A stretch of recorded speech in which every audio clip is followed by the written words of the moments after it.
Divorce एक बहुत बड़ा और दर्दनाक सवाल। डाइवोर्स क्यों होता है? क्या हम अपनी लाइफ को, मैरिज लाइफ को ठीक नहीं कर सकते? क्या हम डाइवोर्स को रोक नहीं सकते? अक्सर मैरिज असफल क्यों हो रहे हैं?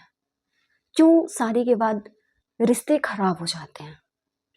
इन सारे सवालों के जवाब के साथ मैं अपने इस नए सेशन में आई हूँ आपके सारे सवालों का जवाब देने। तो welcome back to my channel marriage talk with Samiksha. तो चलिए फिर स्टार्ट करते हैं कि सेशन का सबसे बड़ा सवाल है डाइवोर्स क्यों हो रहा है, रिश्ते खराब क्यों हो रहे हैं। तो सबसे पहले हम सॉल्यूशन के पहले इनके कारणों पे हम फोकस करेंगे। क्या कारण हो सकता है, क्या रीजन है। तो जब तक हम रीजन नहीं जानेंगे, मतलब होता है ना कि जैसे स्टूडेंट हैं या फिर कोई भी है, जब तक अपनी कमियों पे फोकस नहीं करेगा, उसे पता ही नहीं है कि कारण क्या है, तब तक वो उसे सॉल्व नहीं कर सकता है। तो आज हम उन कमियों के बारे में बात करेंगे। तो जैसा कि मैंने शुरू से आपको बताया है अपने फर्स्ट वीडियो से कि मैरिज और रिश्ते खराब होने के, कोई भी रिश्ते हो उसके खराब होने के सबसे बड़े कारण है, सबसे फर्स्ट रीजन है कम्युनिकेशन गैप का होना। जैसे कि मैंने कहा था आपसे कि क्या आपको नहीं लगता, आपको ऐसा नहीं लगता कि कम्युनिकेट करने से हम सारे प्रॉब्लम को सॉल्व कर सकते हैं? ठीक है, तो कम्युनिकेशन गैप का होना सबसे बड़ा रीजन है। मतलब हम क्या करते हैं कि जब एक लड़की शादी करके एक नए घर में शिफ्ट होती है, वहां सारे मेंबर ने, सबके थॉट नए, माइंडसेट अलग, इन्वायरमेंट अलग।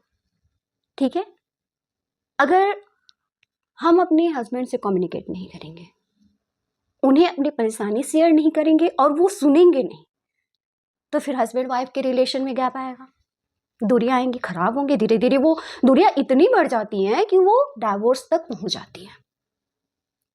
रही बात ससुराल वालों की, तो जब तक हम उन्हें अपनी सहूलियत नहीं बताएंगे, क्योंकि स्टार्टिंग फेज में जब हम शादी करके नए घर में जाते हैं तो वहां हमें फोकस ये करना होता है, दोनों को एडजस्ट करना होता है। हम भी उनके लिए नए हैं, वो लोग हमारे लिए नए हैं, कुछ वो एडजस्ट करे, कुछ हम एडजस्ट करें, तब जाके रिश्ते सही होते हैं। और ये कब ठीक होता है? जब हम एक दूसरे से बात करेंगे, हम अपनी प्रॉब्लम को लेके अपने माइंड में एकदम फ्रस्ट्रेट हो रहे हैं, सोच रहे हैं, बिना कहे कैसे कोई समझ जाएगा भाई आपके मन की बात।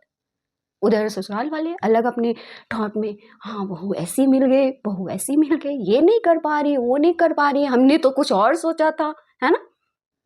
अब बताइए भाई, आप क्या, मतलब आपके एक्सपेक्टेशन क्या है? बैठ के बात कीजिए भाई, क्यों आप नाराज हो रहे हैं, आपकी परेशानी क्या है?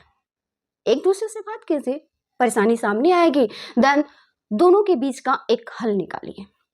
तो क्या आपको ऐसा नहीं लगता कि बात करने से ये जितनी प्रॉब्लम है वो सॉर्ट हो सकती हैं? जो ये कारण बढ़ते बढ़ते इतने बड़े हो जा रहे हैं कि रिश्ते खराब हो जा रहे हैं, ब्रेकअप का हो जाना, डाइवोर्स का हो जाना, रिश्ते का टूट जाना, है ना, घर छूट जाना,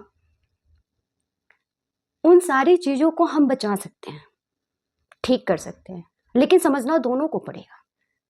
ठीक है, अगला नहीं समझता तो उसे समझाने की कोशिश कीजिए, लेकिन हाँ उसमें फंसे नहीं रहना है। टाइम दीजिए, एक बार, दो बार, तीन बार। नहीं समझते हैं तो फिर तो उसका कोई इलाज नहीं है। ठीक है, फिर आपको अपना अलग रास्ता ढूंढना पड़ेगा। तो सबसे पहले क्या आता है ना कि जब हम बात नहीं करते हैं, ठीक है, तो कम्युनिकेशन गैप आ जाता है, और कम्युनिकेशन गैप आता है तो गलतफहमियां बढ़ती हैं। यहीं से स्टार्ट होती हैं गलतफहमियां।